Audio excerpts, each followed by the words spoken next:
Victorian London bristled with paranoia. Spiked umbrellas swung from arms, reinforced coats were buttoned tight, and peculiar self-defense gadgets popped up in shop windows. The enemy? Garroters. Supposedly brutal stranglers lurking in alleyways, waiting to pounce. But were these villains real, or convenient scapegoats?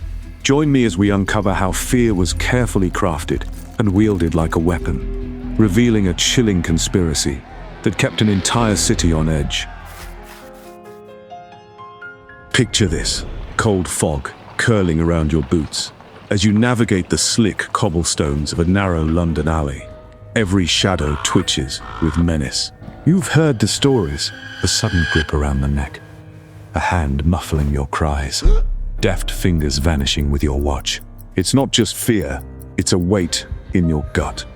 The sort that turns seasoned Londoners into anxious wrecks, white-knuckled, breathless. This was London, in the grip of garroting panic.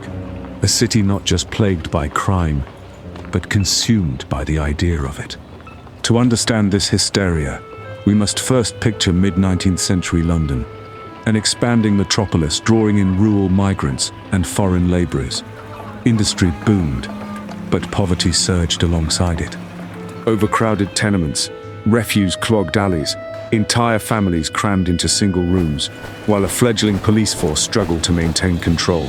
Then came a major shift. Britain began to phase out transporting convicts to Australia, ending a decades-old system of exiling offenders. With no more penal colonies, the nation faced a dilemma. What to do with its criminals now? Newspapers picked up the thread. They reported a flood of petty thieves, vagabonds, ex-prison loitering in the streets. And then came the terrifying headlines. A war veteran, assaulted, strangled, robbed. A young clerk dragged into an alley in broad daylight. The attacker's method?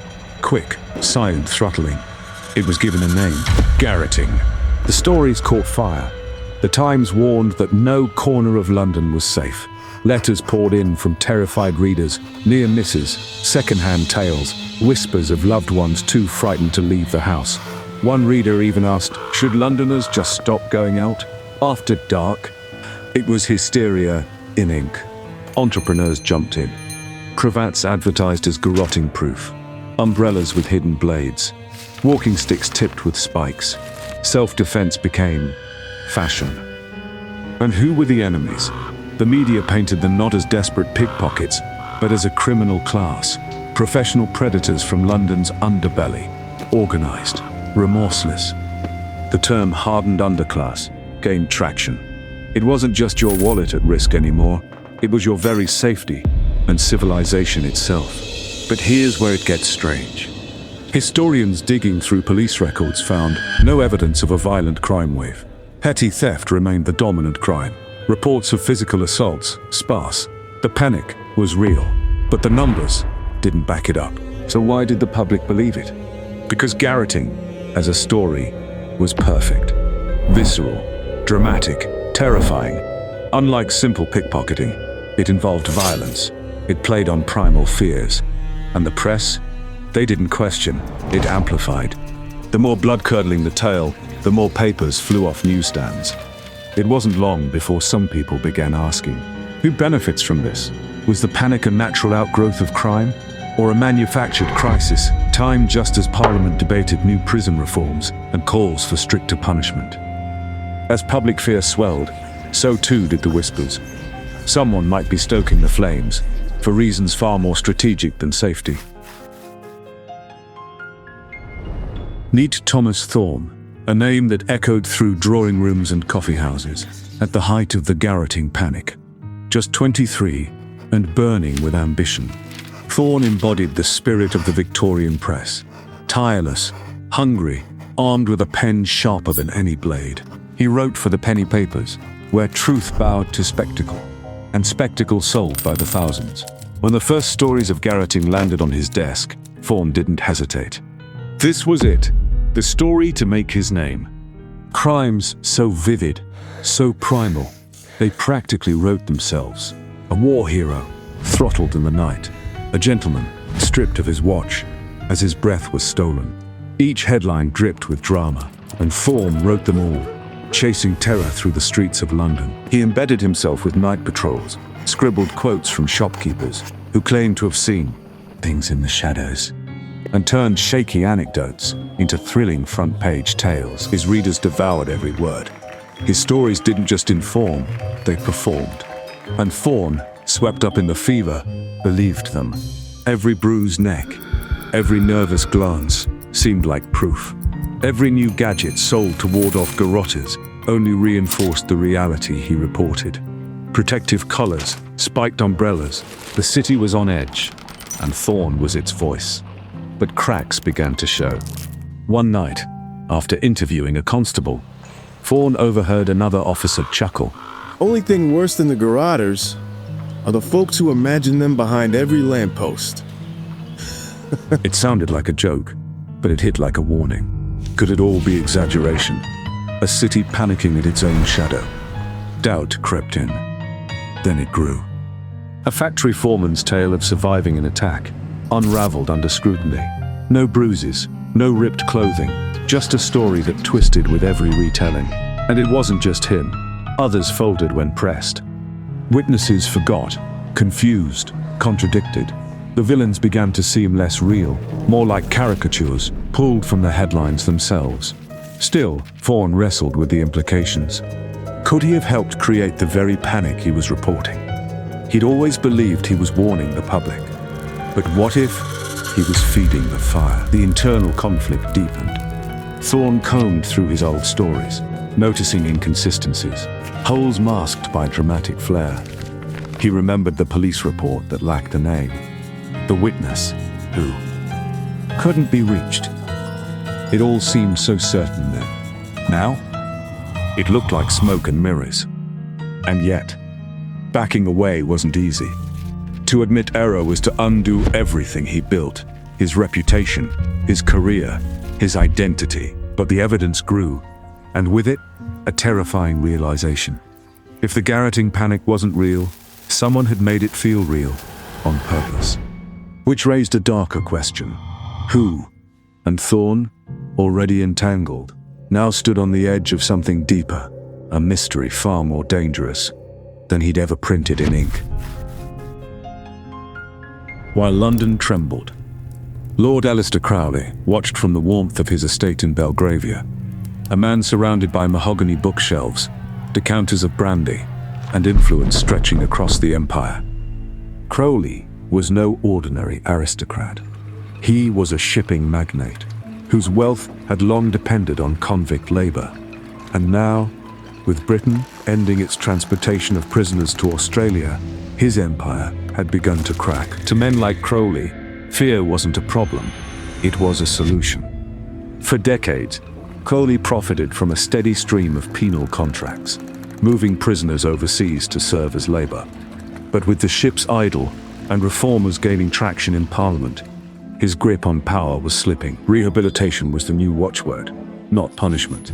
The public, disillusioned by the brutality of exile and flogging, demanded change, and change was bad for business. So, Crowley adapted.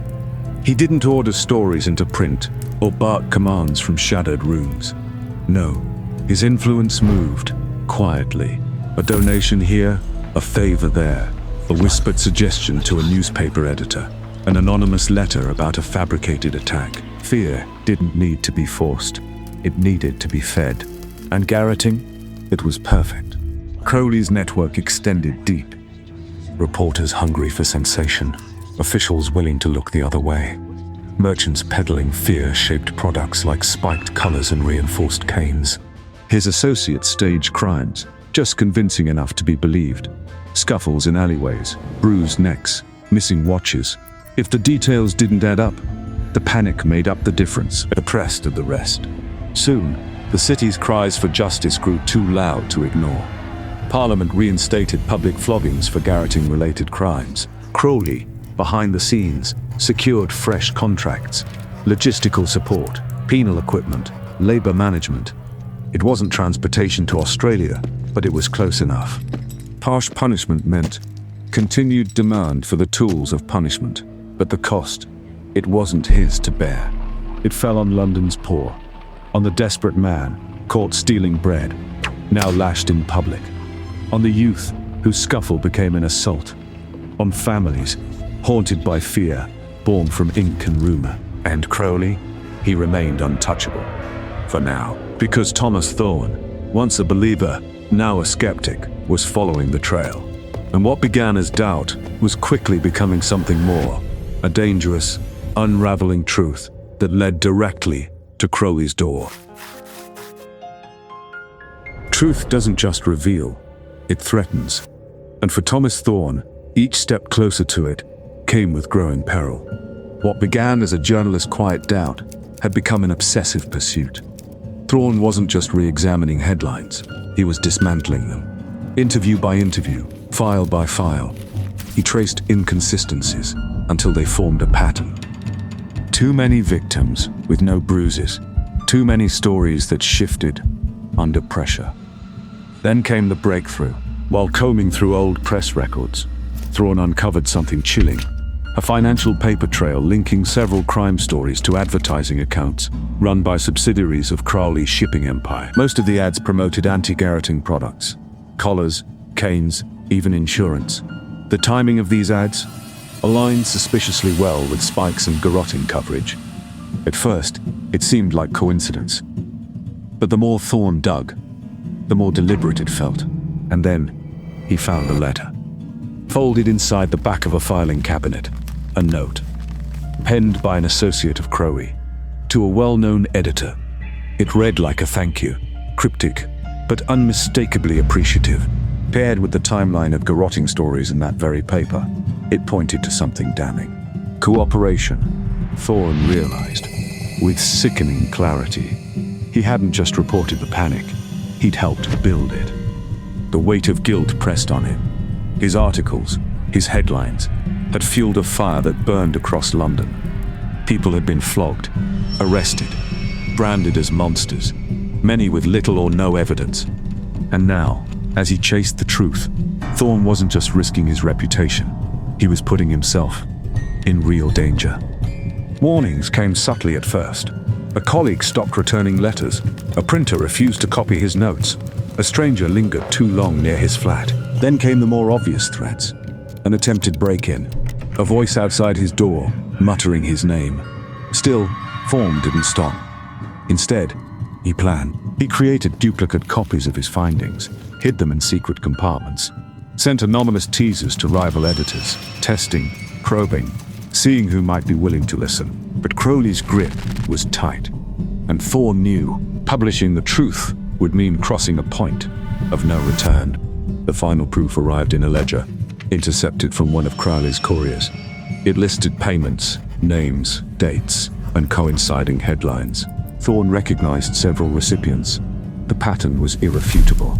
This wasn't just influence, it was orchestration. Now he faced a brutal choice. Bury what he knew and stay safe, or expose the conspiracy and become a target. He stared at the evidence, night after night, wondering, was any truth worth what it might cost him? But silence, he decided, was worse. And with that, he began preparing for the most dangerous article of his life. Fog clung to the streets of London like a shroud, the night Thorne finalized his article. In his dimly lit flat, the evidence was meticulously arranged. Ledgers, letters, the incriminating ledger linking Crowley to media manipulation. His final draft sat ready, a bomb waiting to detonate. But he knew they were coming. The footsteps arrived after midnight, heavy, deliberate, echoing off the stone stairwell. Thorne froze. The doorknob turned with the soft click of certainty. Without hesitation, he grabbed the real documents, tucked them into a hidden compartment in his desk, an old trick from his earlier reporting days. Then he vanished, down the back stairwell, into the fog-drenched alley below. But he didn't get far. Two men stepped from the mist ahead. Another blocked his escape from behind. They didn't speak. They didn't need to. The blows fell fast, brutal. Thorne crumpled, his pockets rifled, the decoy documents taken. His attackers left him bloodied in the gutter, convinced their job was done. But Thorne, had planned for this. The documents they stole, copies, carefully crafted to look genuine, but missing key pieces. His true evidence? Hidden, protected, layered with contingency. The next day, the headline screamed, "Journalist found dead in garroting attack." A body, badly beaten, clothed in garments Thorne had deliberately planted, was identified as his. The city wept for a reporter they believed was another tragic victim of the violence he'd chronicled. But Thorne was not dead. In the quiet shadow of that false obituary, he moved. Anonymous packages began appearing in newsrooms. Ledgers, letters, timelines. The kind of evidence that didn't shout, it whispered. But it was enough. Parliament paused. Editors grew uneasy. Whispers of Crowley's manipulation crept into the public discourse. Crowley, once untouchable, began to feel pressure. His long campaign to restore penal transportation collapsed under public skepticism. The political influence he once wielded so effortlessly began to fracture. Allies grew distant. Public debate turned sour. It wasn't ruin, but it was damage. And for Crowley, a man obsessed with control, that was enough to sting. Still, he didn't fall. He adapted. He poured resources into manufacturing and selling anti-garroting products. Cravats, walking sticks, wire-lined coats. The panic had made him rich in a new way. His empire, though reshaped, survived. If fear had once served his ambition, it would now serve his bottom line. The panic didn't vanish overnight, nor did the policies it birthed. But the tide began to turn. And Thomas Thorne, a ghost in the city he once lit with ink and fear, watched as the truth, slow, quiet, and undeniable, began to rise from the fog. Even after the garroting panic passed, its consequences lingered, like smog in the lungs of London. The streets returned to normal, but the laws didn't.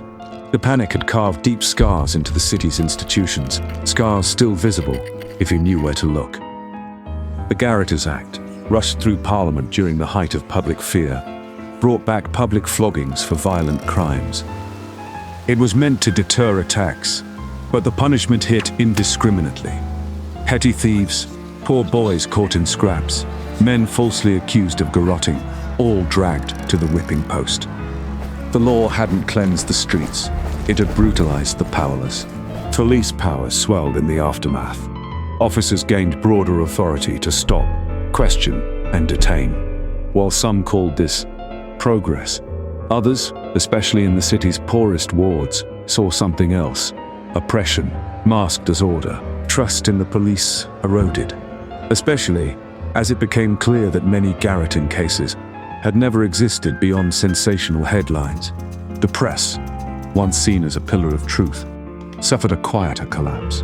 As whispers of manipulated stories and planted evidence spread, the credibility of major papers cracked. Editors who had profited from panic quietly stepped aside, their exits masked as retirements. Few were held accountable.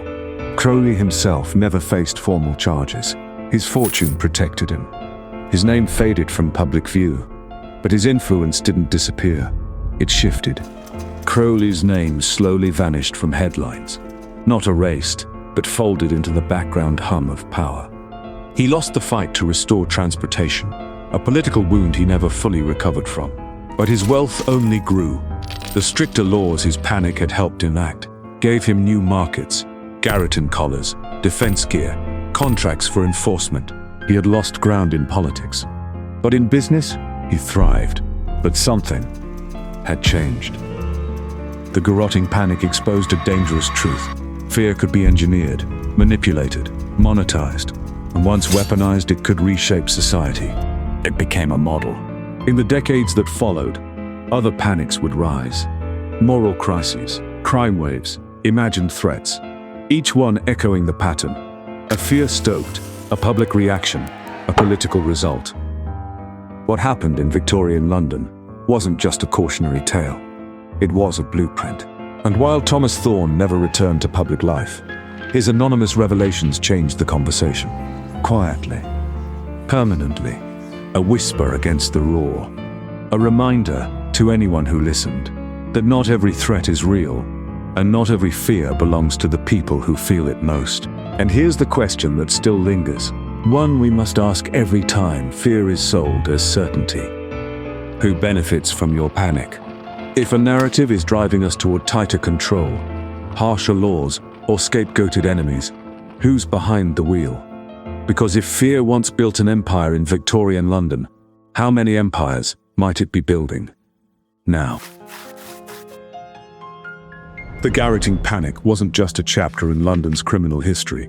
It was a warning. It showed how easily fear could be conjured, how quickly it could be sold, and how devastatingly effective it was in reshaping society. Behind the fog and headlines were people, real people, whose lives were twisted by decisions made in the shadows. A city manipulated, not by force, but by suggestion. It didn't take armies or decrees. It took fear, directed, amplified, monetized. Thomas Thorne tried to undo the damage, but he couldn't stop the wheel once it had turned. What he did offer was something quieter, truth, sown in whispers that would one day be impossible to ignore. He left behind a legacy, not of heroism, but of accountability. And so, when we hear familiar stories of crime waves, of dangerous outsiders, of threats lurking just beyond the headlines, we must ask, are we being informed or are we being primed? Who gains if we believe what we're told without question? And if fear can build an empire, what might it be building around us right now?